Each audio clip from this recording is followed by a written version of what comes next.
cases involving the City of New York, in cases where the city has acted improperly or negligently and they're going to be the defendant in a lawsuit, not only do you have to file a notice of claim and file it timely within the 90-day deadline, but after that, in almost every case, the city asks for and is entitled to what's known as a 50H hearing. And in its simplest terms, a 50H hearing is like a deposition.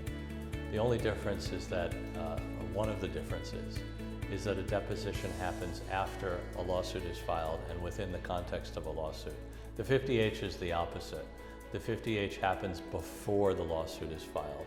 A representative of the City of New York, either a lawyer or one of their investigators, has a right to ask the plaintiff or the claimant at that time, because it's before the lawsuit is filed, a series of questions in a proceeding that's under oath. That's like a deposition. The 50H is what's called a condition precedent to trial.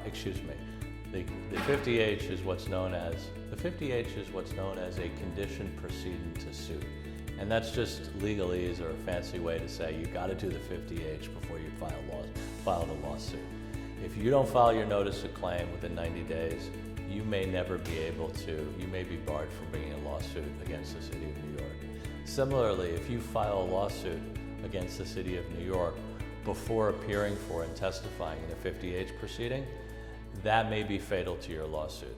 You have to do two things, and there's no way around it before you file a lawsuit against the City of New York. The notice of claim within 90 days, and then after that, appear for the 50H proceeding.